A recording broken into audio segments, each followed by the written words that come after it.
Mr. James Holland, welcome to Barcelona. May I ask you how many books have you written about Second World War? Oh my gosh, it's a lot actually. I think I've done about 20 books of history, but I've also written some fiction, This is the last one. and I've also written a load of smaller books.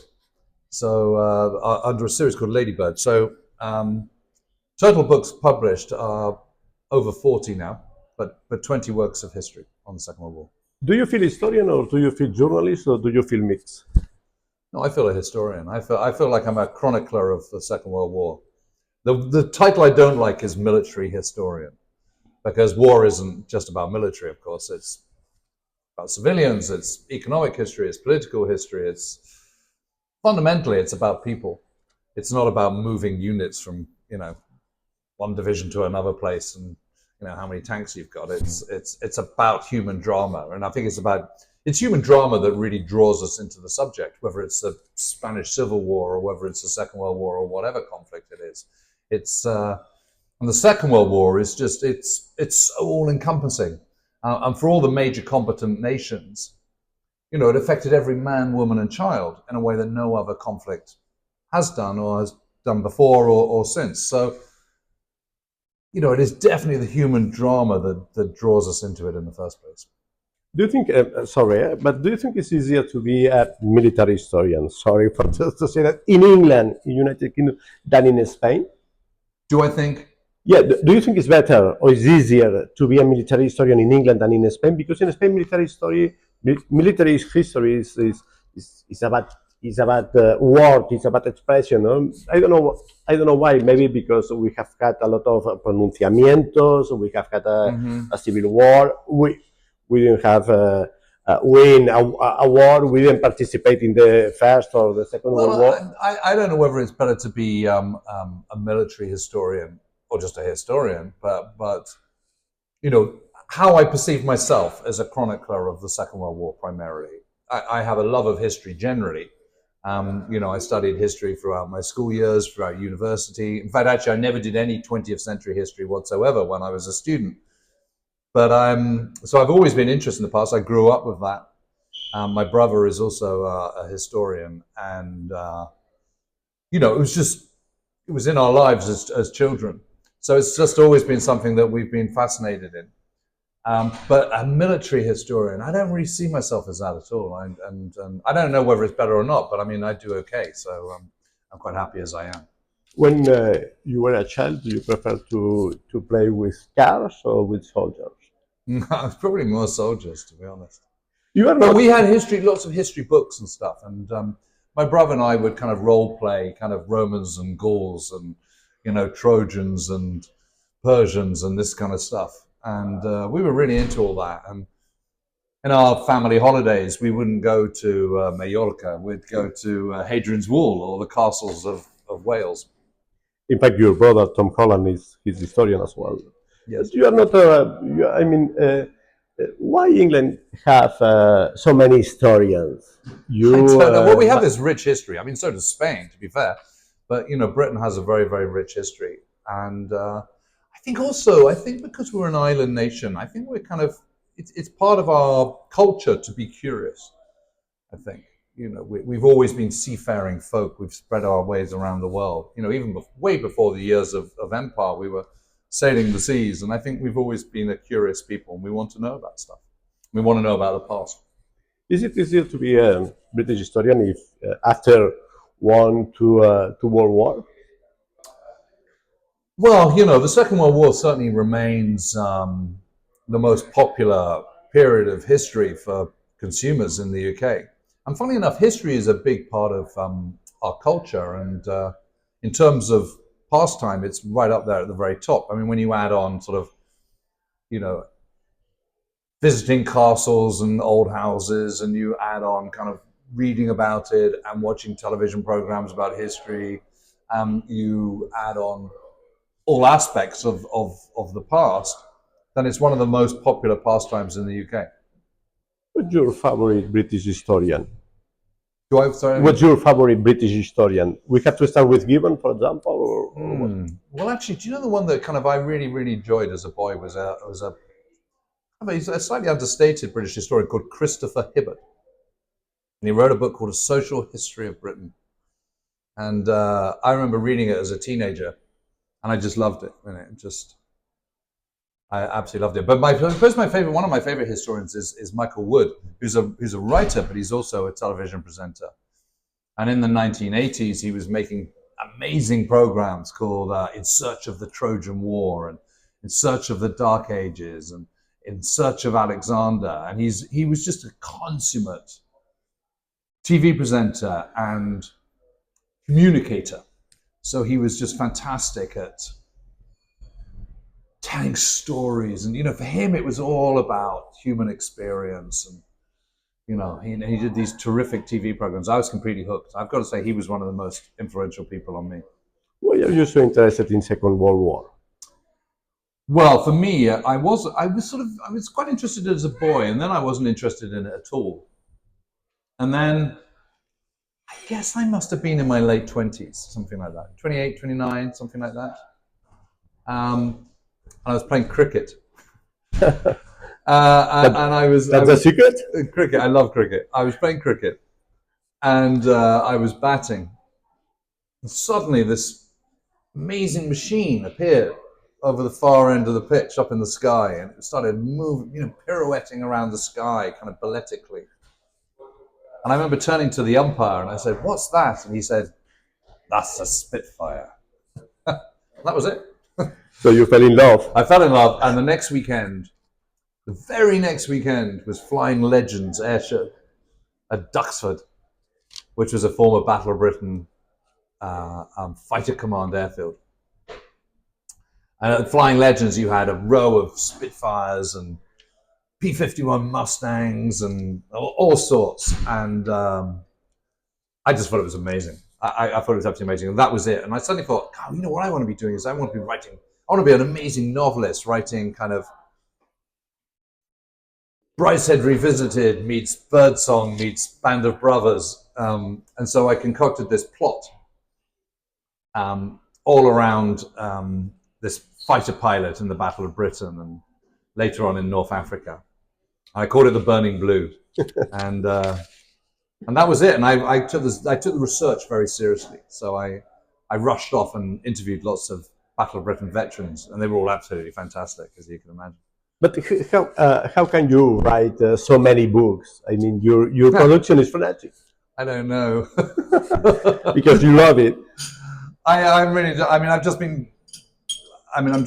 putting the finishing touches on a new book that's coming out next May in the UK and in the US. And then I've been thinking about the next one I'm going to do. I'm so excited about it.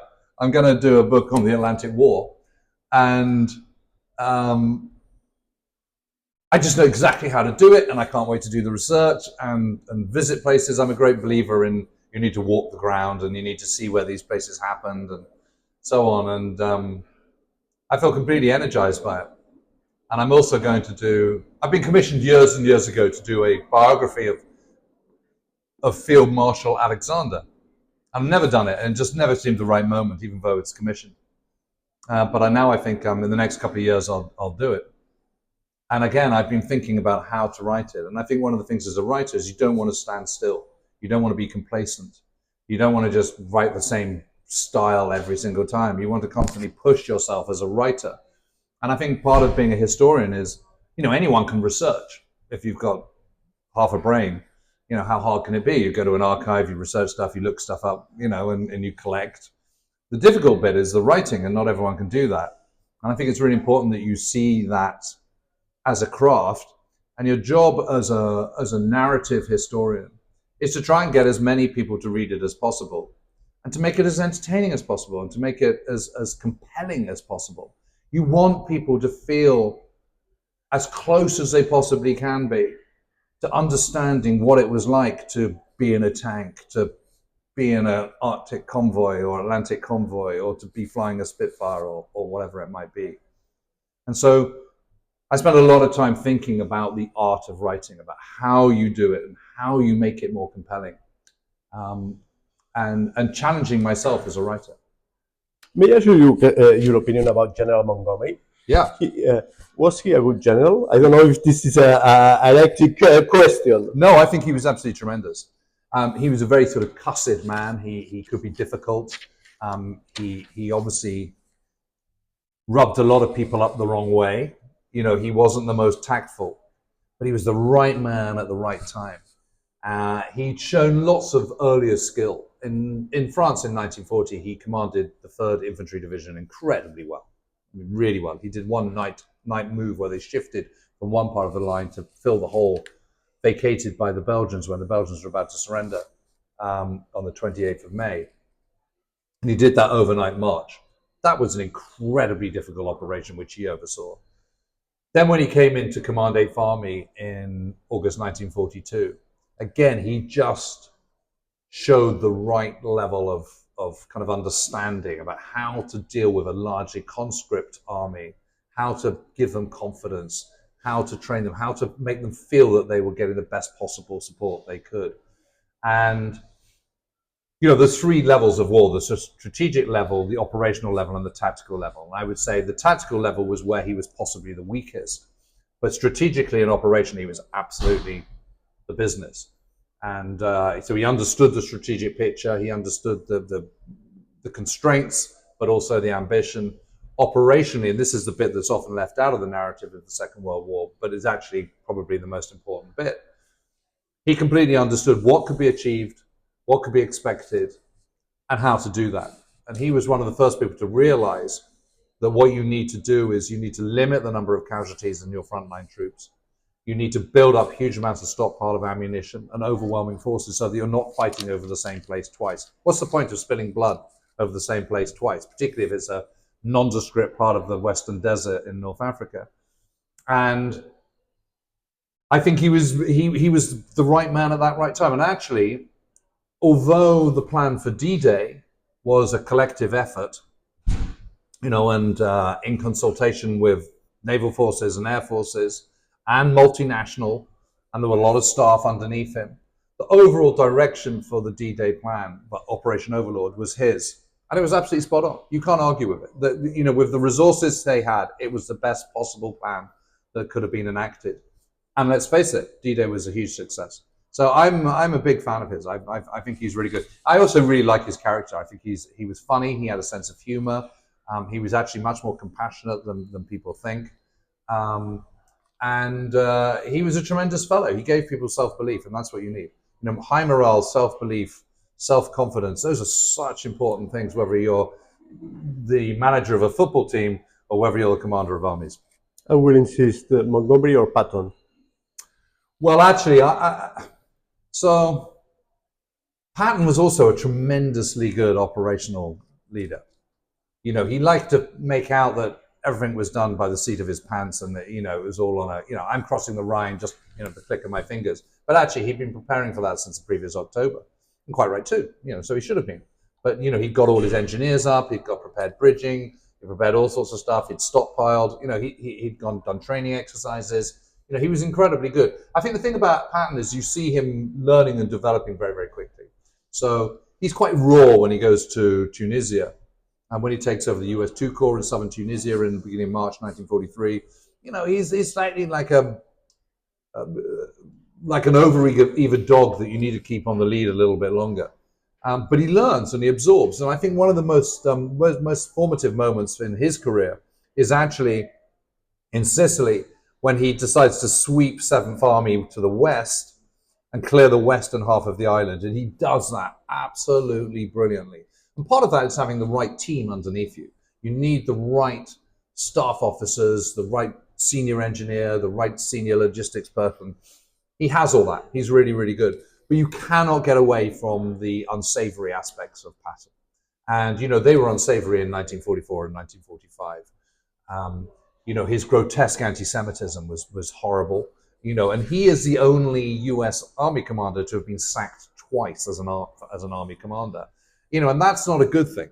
You know, for all his undoubted skills, there are some serious character flaws.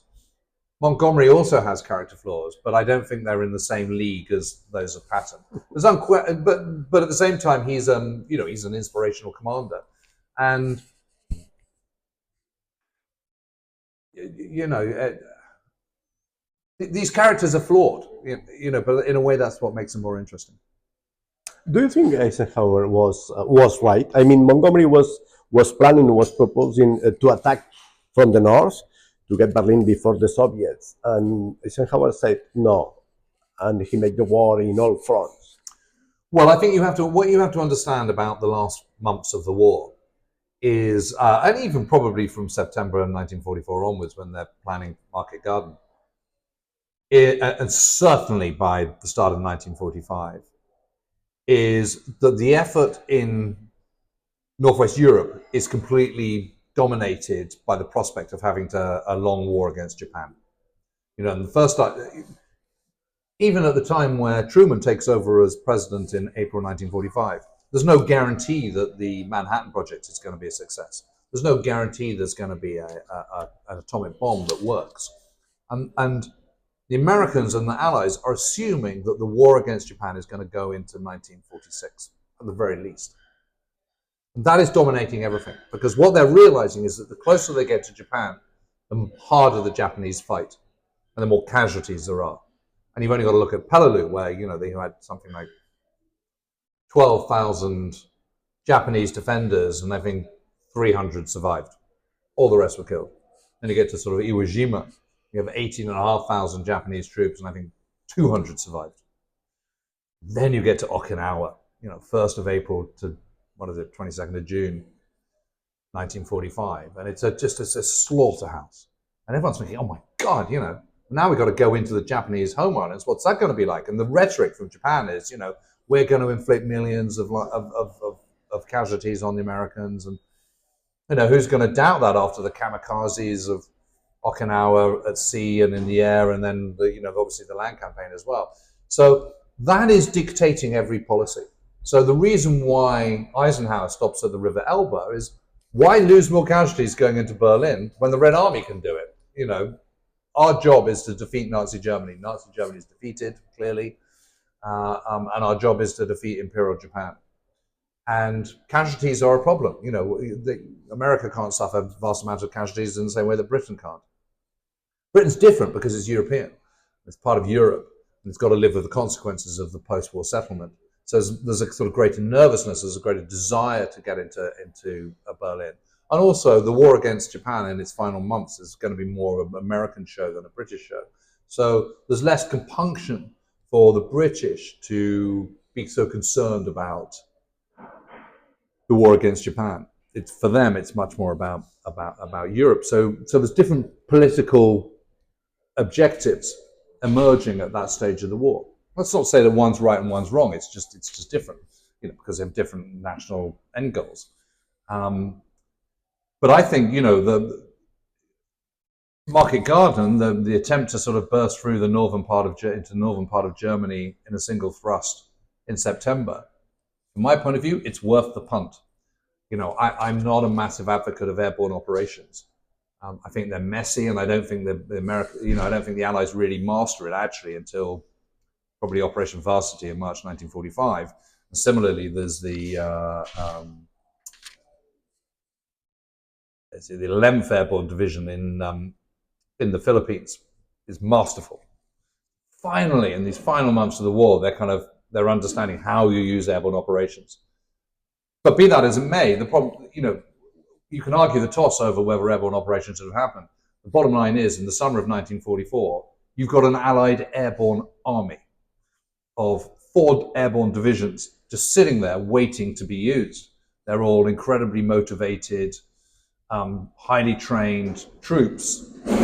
You might as well use them. If you've got them, you've used them. These guys have volunteered to be airborne troops. No one's pushed them into doing it. They've volunteered to be airborne troops.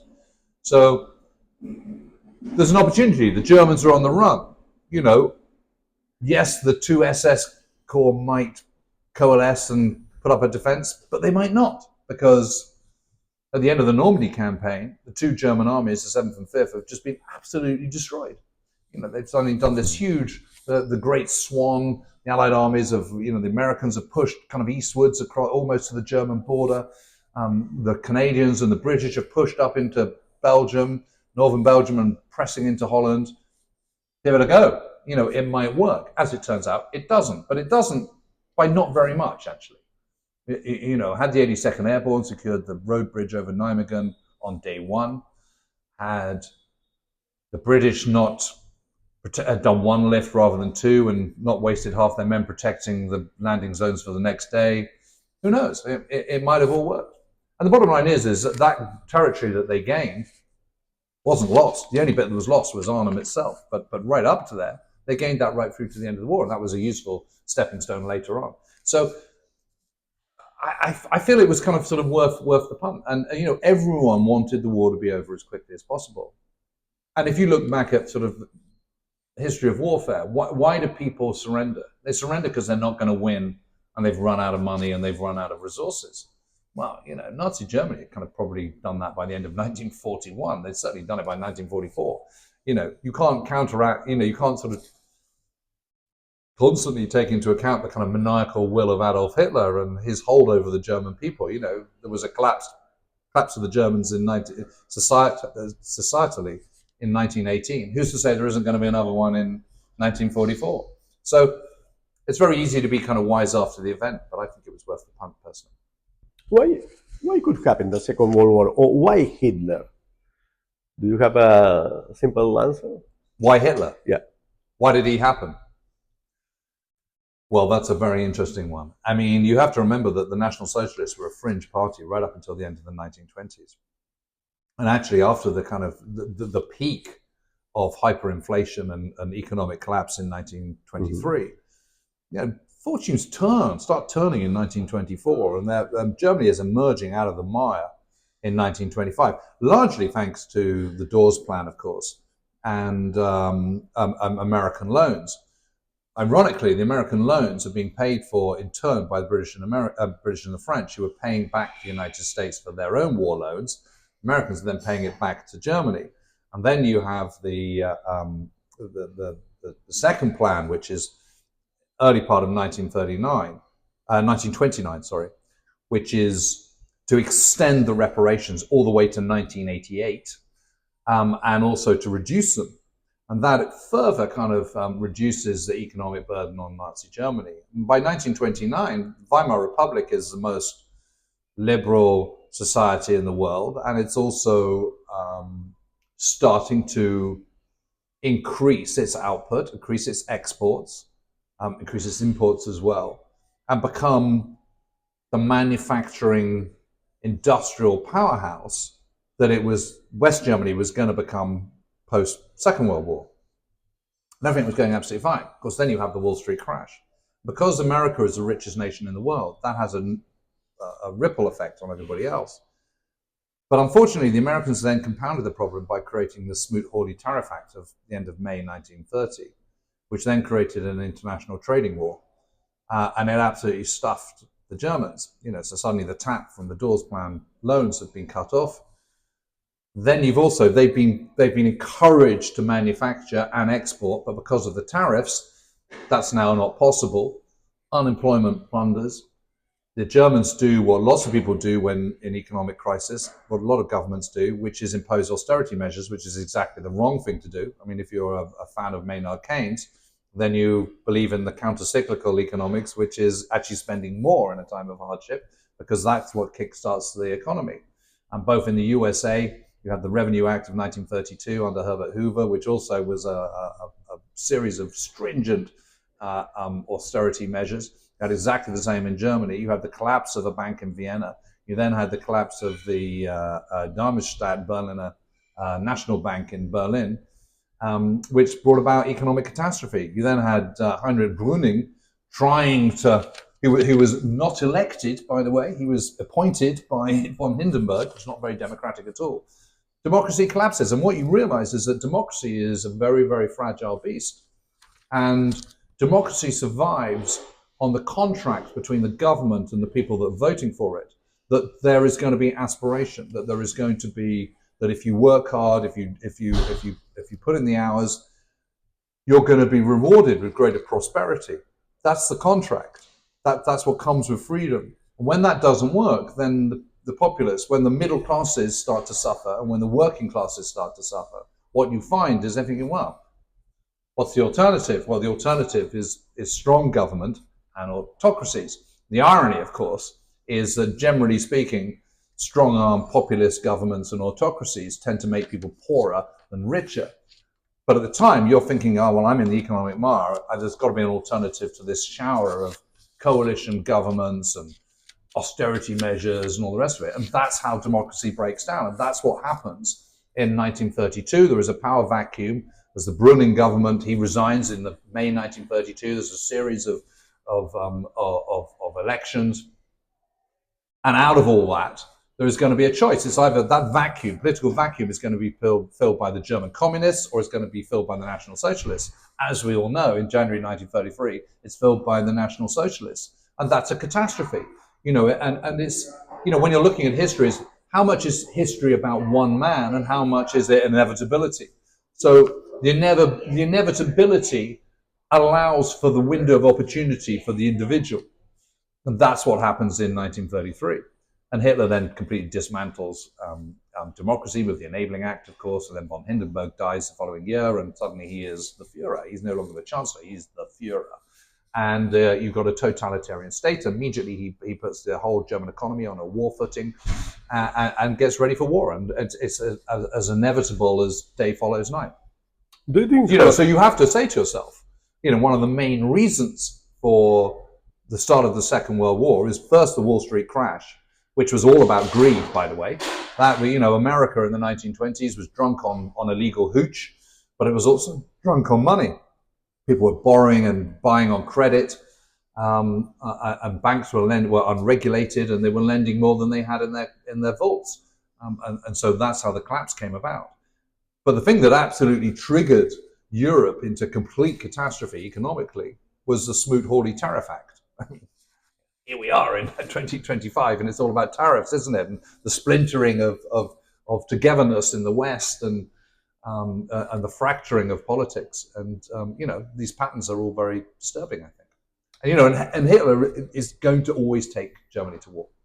That's just what's going to happen. Do you think? Go ahead. Do you think the Holocaust was known? I mean, not only for the Germans, but even for the Allies? The Holocaust? Yeah.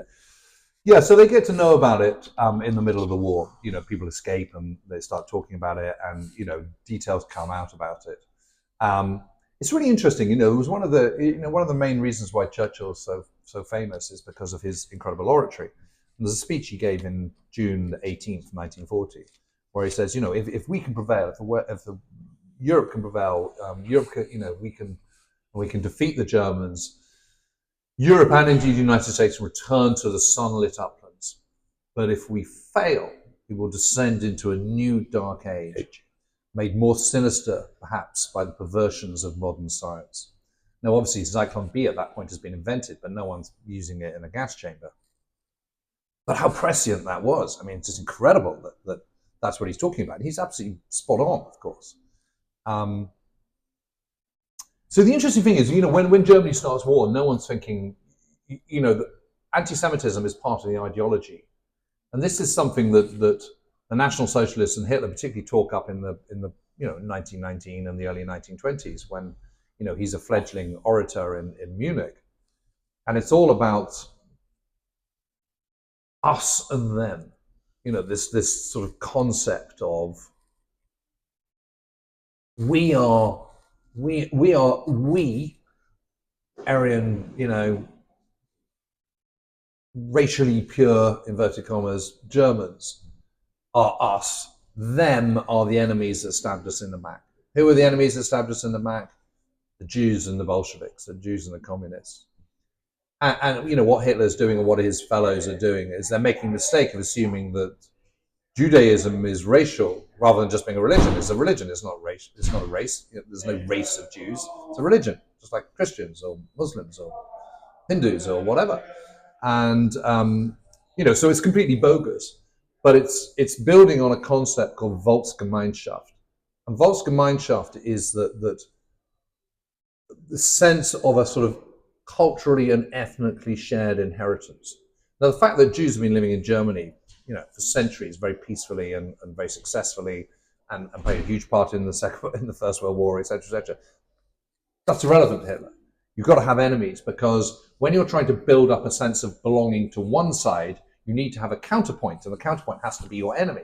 It's interesting because you see this being done by, this is what the MAGA heartland are doing. It's exactly the same thing. Us and them. You're either part of MAGA or you're against us. You're us, the true kind of white Americans, America first, or you're the immigrants from Mexican drug runners and, peddling fentanyl and all the rest of it. I mean, it's all bogus and complete nonsense, but it's part of that sense of belonging and fostering that sense of seething resentment is to give yourself an identity and an enemy and a counterpoint. And that's what Hitler's doing. But in 1939, there's no concept of murdering 6 million Jews. There's just a sort of vague concept of we don't like Jews and we want to get rid of them. And it's an evolution. It's the truth of it.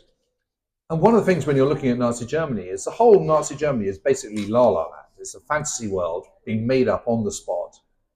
And the foundations are rotten at the core. They're made of the very worst concrete. They're like that Chinese bridge that's just collapsed. The building blocks are poor. Therefore, it's bound to all come tumbling down at some point.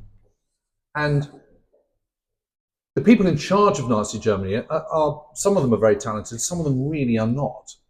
And a lot of your credit is, in the eyes of Hitler and the Nazi elite, is on your ability to be a good Nazi, which is not the same thing as being a good administrator.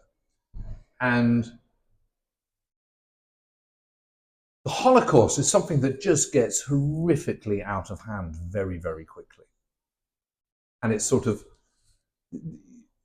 Himmler visits the, I think it's Ukraine, or I can't remember if it's Ukraine or whether it's the Baltic States in the summer of 1941, and sees all these executions. He thinks, well, this is horrible. I don't want to have to see this. I don't want my troops having to shoot people in the back of the head. It's gross. There's got to be another way of doing it. So that's how it kind of evolves into the Holocaust. But make no mistake, the whole point about using Zyklon B in the gas chambers is to make it easier for the perpetrators, not for the victims. And Zyklon B, dying in a gas chamber, is just horrific. It can take you 20 minutes to die. You're going to know you're going to die. And it's extremely painful because all your capillaries and your lungs start to burst. You can imagine the panic, the pain, the huge pain in your chest, the knowledge that you are going to die in this horrific way. It's absolutely grotesque. And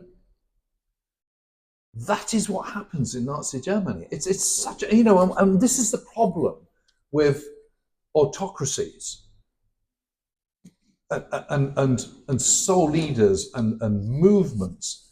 They get out of hand. They start off as one thing and they evolve and they spread like a cancer, like sort of osmosis. What starts as sort of, a small lump in your buttock spreads across your whole body, and suddenly you've got stage 4 cancer and you're riddled with it and you're going to die. It's the same with the Nazis. It's the same. It's so evil and toxic that it just starts to spread and get out of control. And what happens is you keep meeting these forks in the road. You go, well, I could do this or I could do that. And you keep taking the wrong fork morally. And it just gets, you're normalizing things. There's a fabulous book called Into That Darkness by Gitta Sereni, which is all about Franz Stangl, who was I know Camp Kolobor to Treblinka or Sobibor, I can't remember. But anyway, he starts off as quite an ordinary guy. He's a policeman in Czechoslovakia. He's minding his P's and Q's. He's got married. He's got kids. He seems okay. He keeps coming to his fork in the road. He just keeps taking the wrong course. And before you know it, he's the commandant of a death camp in Poland. Yeah. It's just, and this is history doesn't repeat itself, but patterns of human behavior do. And we fail to learn the lessons of history at our peril. There are patterns, there are cyclical patterns in history. Empires rise, empires fall. The Spanish Empire of the 15th to the 18th century rises, it falls. British Empire, America. The cycle is such that it is now the turn of someone else. Is it China? Is it South Korea? Is it India? It feels. But the way to cheat history is to learn about history. Then you can see the pattern. Because fundamentally, humans are the same. They've been the same for centuries. You know, we laugh, we cry, we feel anxious, we feel happy, we laugh, we hurl abuse. You know, and our responses to scenarios, our changing fortunes in the roller coaster of life, are the same. Whether you're in 1725, whether you're in 1919, whether you're in 1939, or whether you're in 2025. And so that's why these patterns of human behavior can be followed. There is an analog benefit in this digital world of learning the patterns from the past. And then these things can be avoided. And what that tells you is that in democracies are fragile, tariffs don't work, isolationism doesn't work, embracing other nations, getting free trade and low tariffs is good because then you get the flow of money and goods and everyone gets prosperous. And that's how you secure the future. And one of the other lessons, of course, from the Second World War is, from the Western Allied point of view, is unity of purpose. You know, everyone pulling together. You know, at the moment in Europe, we're too individualistic, aren't we? There's lots of talk of the coalition of the willing, but I'm not seeing all the factories churning out shells and tanks and pulling together and thinking, how can we stop Putin? I'm not seeing that at all, are you? And, you know, and yet in Europe, we've got, 780 million people, brilliant minds, lots of money. I mean, in the UK last year, British spent the same amount on new cars as we did on the defense budget. We spent twice as much on holidays, vacations. So the idea that we can't afford to rearm ourselves right now is just nonsense. But that's how to make sure that we don't go to war again. Mr. Holland, I have to apologize because we have been talking for almost 36 minutes, but we didn't talk yet about your book. Oh, that's all right. Sorry. What is your book about a band of brothers, Hermanos de armas in Spanish? Well, this came about because it was the pandemic and all the archives were closed. During the pandemic, I reread Band of Brothers by Stephen Ambrose, which first came out in 1992. And at the time, it was a very sort of radical book because no one had bothered to write about a single unit in that way before, in a kind of sort of popular narrative history way.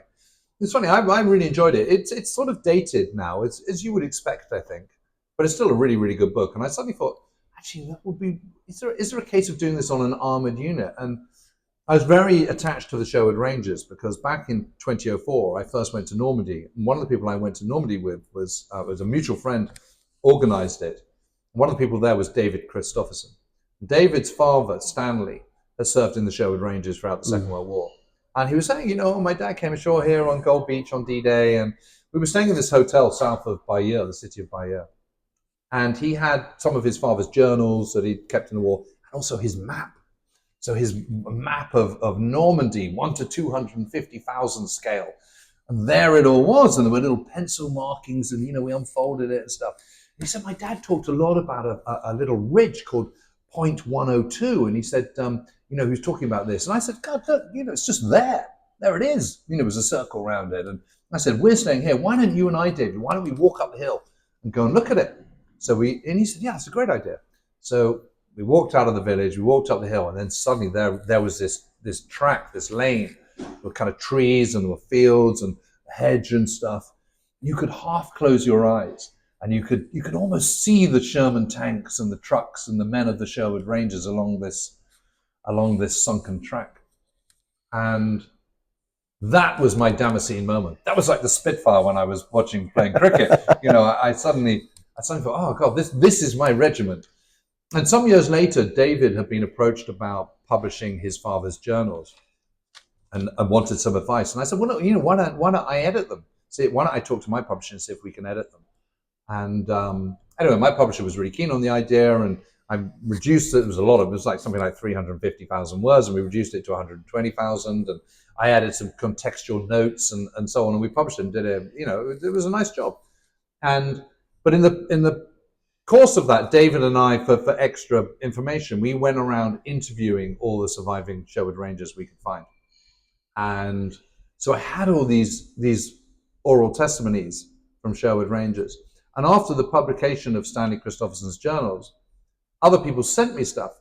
And one of them was, one of the people that sent me stuff was Michael Wharton, and his father, Bill, had been an officer in B Squadron and wrote all these beautiful letters to his wife, who had married in the summer of 1939, barely seen since, but had seen her in the winter of 1943-44, before D-Day and after they'd come back from North Africa. And she was now pregnant with their first child, and she was, worrying about.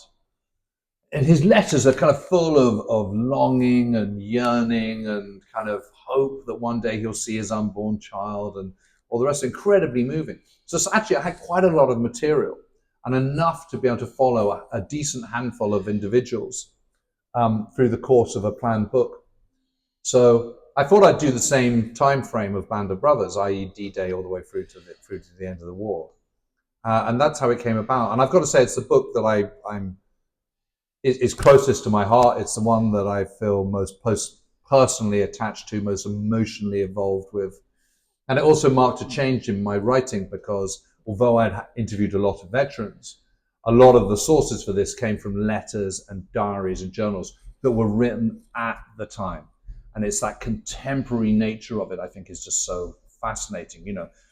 You're reading a letter about someone, and from a young officer, and he's a boy man. He might be old enough to command tanks in battle, but he still hasn't quite left the vestiges of his childhood behind. So he's writing to his parents and saying, please, could you send me another sweater over, because it's getting a bit chilly, and a funny incident happened. And it's sort of like a bragging teenager.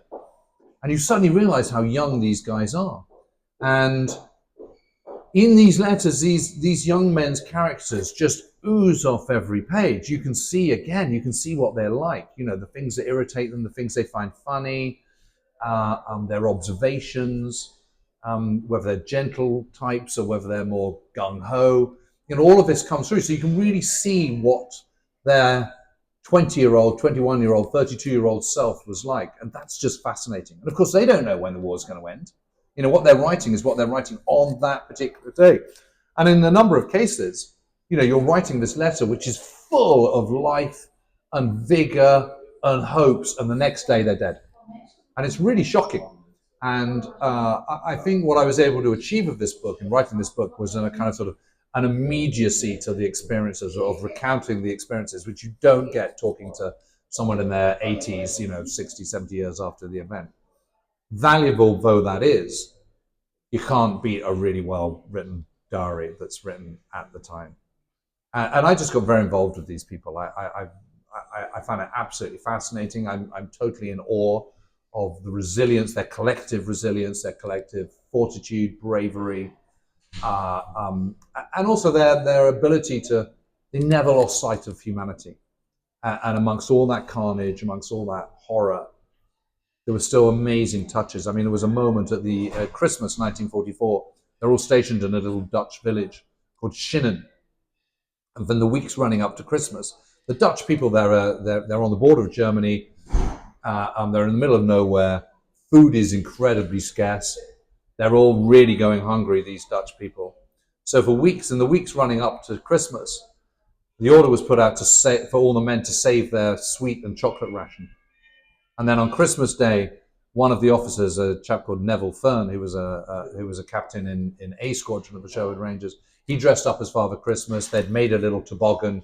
They got one of the smaller tanks, the Stuart tanks from the recce troop, to tow them. And with another guy dressed as an elf, they went through the village with a big sack of sweets and chocolates, got to the center of the village and handed them all out to the children. How can you not love these people? I mean, isn't that a wonderful thing to do? Okay, thank you, Mr. Holland. Thanks a lot, and congrats for your book, and congrats for your next book as well. Thank you. Well, thank you, and thank you for doing this in English.